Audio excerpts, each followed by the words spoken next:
Assalamualaikum warahmatullahi wabarakatuh. Kami dari kelompok 2 ingin mempresentasikan bab iman kepada Rasul. Nama saya Nisa Nasyati Sabila. Nama saya Yuning Tias Nuryanti Hatmaji. Nama saya Baika Fifah Malika. Nama saya Cikita Nurali Fadila. Di sini ada ayat surat An-Nisa ayat 136.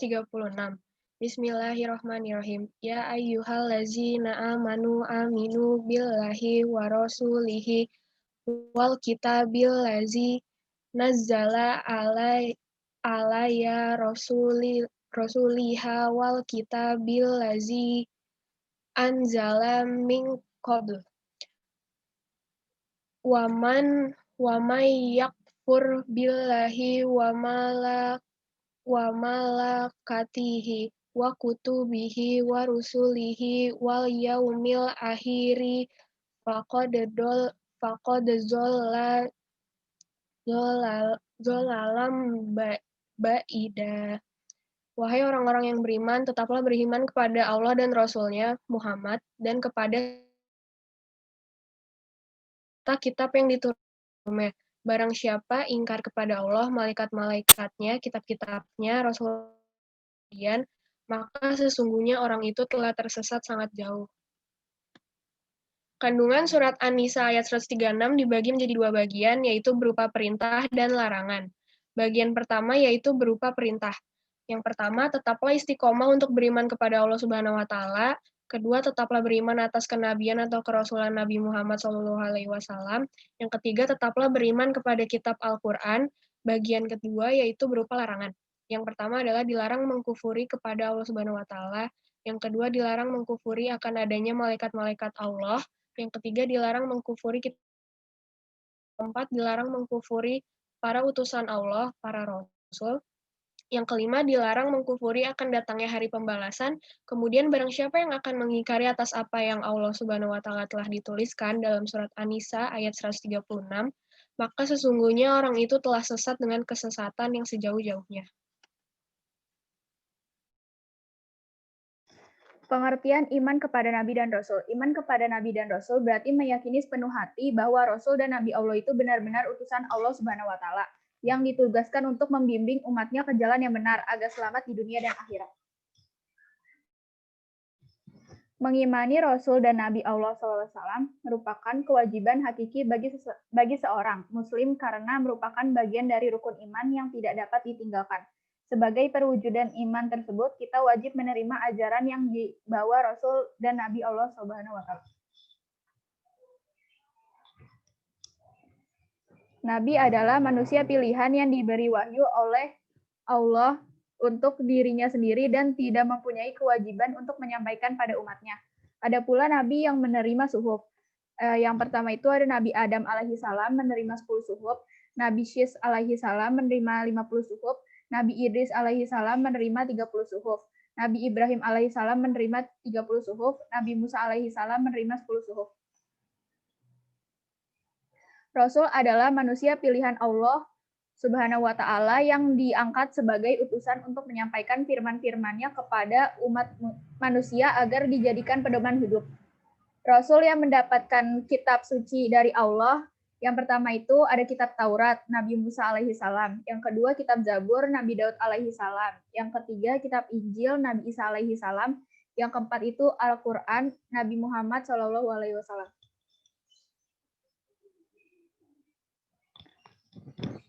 Ulul azmi memiliki 2 arti. Arti kata ulu atau uli adalah memiliki, sedangkan azmi berarti tekad atau keteguhan hati yang kuat.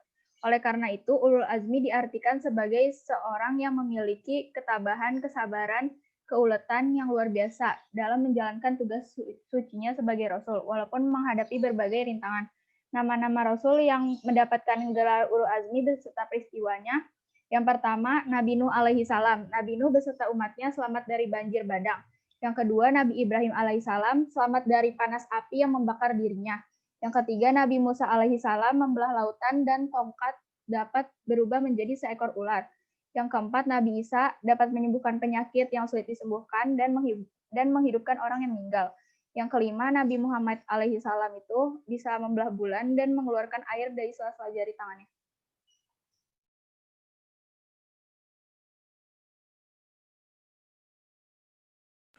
Sifat wajib bagi Rasul.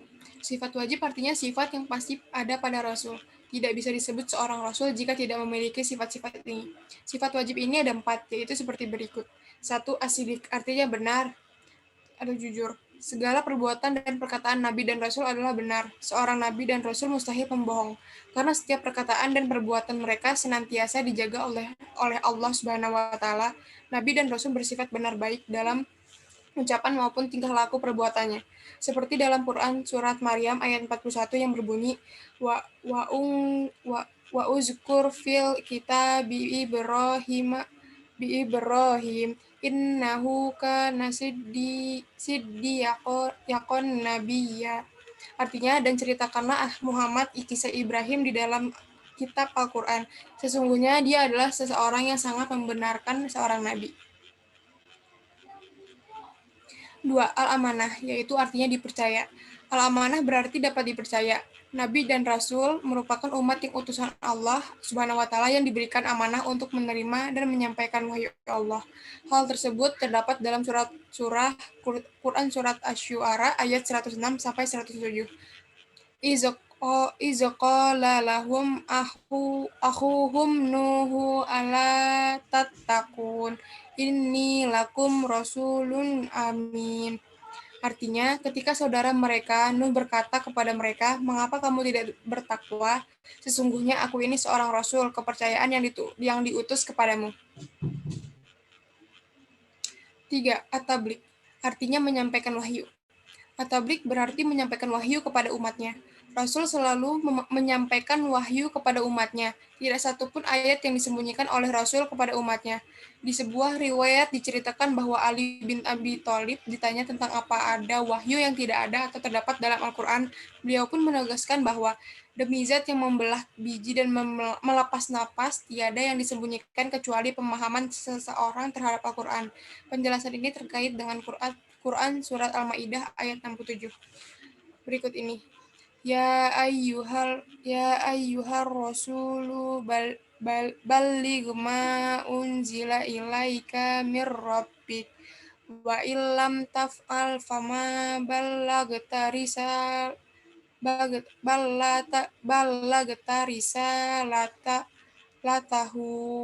wallahu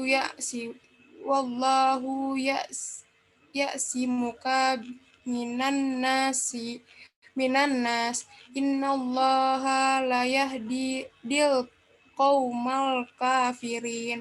Artinya, wahai Rasul, sampaikanlah apa yang diturunkan Tuhanmu kepadamu. Jika tidak engkau lakukan atau apa yang diperintahkan itu, berarti engkau tidak menyampaikan amanatnya. Dan Allah memelihara engkau dari gangguan manusia. Sungguh, Allah tidak memberi petunjuk kepada orang-orang kafir. 4. Al-Fatonah, artinya cerdas. Al-Fatonah berarti cerdas. Sebagai bukti kecerdasan para nabi dan rasul terlihat pada peristiwa ketika terjadi sesuatu perselisihan antara kelompok kabilah di Mekah. Setiap kelompok memaksakan kehendaknya masing-masing untuk meletakkan Al-Hajar Al-Aswad atau batu hitam di atas Ka'bah. Dan Rasulullah Shallallahu Alaihi Wasallam menengahi dengan cara semua kelompok yang berseteru supaya memegang ujung dari kain yang kemudian Nabi meletakkan batu itu di tengahnya. Dan mereka semua mengangkat kain tersebut hingga sampai di atas Ka'bah. Sifat jais bagi Nabi dan Rasul. Sifat jais Rasul adalah semua sifat kemanusiaan yang ada pada diri Rasul sebagai seorang manusia dan tidak mengurangi kedudukannya sebagai utusan Allah Subhanahu wa Ta'ala. Sifat jais seorang Nabi dan Rasul jumlahnya hanya ada 1, yaitu aradul basyariyah yang artinya adalah memiliki sifat yang sama sebagaimana manusia semestinya. Sifat ini memiliki contoh seperti makan, minum, beristri, dan lain sebagainya. Namun sifat ini tidak mengurangi atau menurunkan derajat beliau sebagai seorang nabi dan rasul. Allah berfirman dalam Al-Quran surah Al-Mu'minun ayat 33 yang berbunyi, Ma haza illa basyarum mithakum ya'kulu mimma ta'kuluna minhu wa yashrabu mimma tashrabun. Artinya, orang ini tidak lain hanyalah manusia seperti kamu. Dia makan seperti apa yang kamu makan, dan ia minum seperti apa yang kamu minum. Tugas-tugas yang Allah berikan kepada Rasul antara lain sebagai berikut. 1. Menegakkan kalimat tauhid dalam kalimat la ilaha illallah. Firman Allah Subhanahu wa taala di dalam kitab suci Al-Qur'an, dan kami tidak mengutus seorang rasul pun sebelum kamu, melainkan kami wahyukan kepadanya bahwasanya tidak ada Tuhan melainkan aku, maka sembahlah olehmu sekalian akan aku. Quran Surat Al-Anbiya ayat 25. Yang kedua, menyeru manusia untuk menyembah hanya kepada Allah Subhanahu wa taala. Firman Allah Subhanahu wa taala, dan sesungguhnya kami telah mengutus rasul pada tiap-tiap umat untuk menyerukan, sembahlah Allah saja dan jauhilah taghut. Quran Surat An-Nahl ayat 36. Yang ketiga, membawa rahmat. Allah Subhanahu wa taala berfirman di dalam kitab suci Al-Qur'an, dan tiadalah kami mengutus kamu melainkan untuk menjadi rahmat bagi semesta alam. Quran Surat Al-Anbiya ayat 107. Yang keempat, memberikan petunjuk ke jalan yang benar. Allah Subhanahu wa taala berfirman, sesungguhnya kami mengutus kamu dengan membawa kebenaran, sebagai pembawa berita gembira dan sebagai pemberi peringatan. Quran Surat Al-Fatih ayat 24. Yang kelima, memberi peringatan kepada manusia. Allah Subhanahu wa taala berfirman, dan tidaklah kami mengutus para rasul itu melainkan untuk memberi kabar gembira dan memberi peringatan. Quran Surat Al-An'am ayat 48. Yang keenam, memberi suri tauladan yang baik. Nabi Muhammad SAW bersabda, sesungguhnya aku diutus semata-mata untuk menyempurnakan akhlak. Hadis riwayat Ahmad. Hendaklah kita menegakkan akidah kita dengan mengimani keesaan Allah Subhanahu wa taala dan memegang teguh ajaran yang dibawa Rasulullah Shallallahu alaihi wasallam, yaitu Islam sebagai ajaran yang benar. Hikmah beriman kepada Nabi dan Rasul. 1. Menyempurnakan iman kita. 2. Menambah kecintaan kita kepada Rasulullah.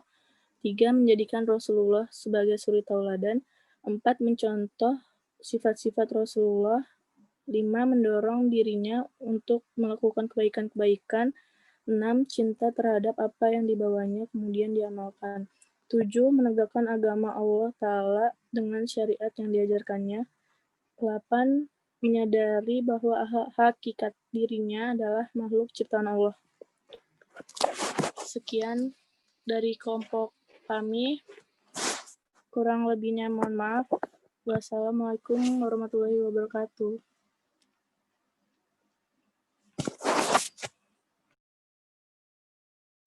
Udah kan ya? Pencet yang ini kan ya? Apa sih yang kotak? Iya, pokoknya jangan yang close, yang stop.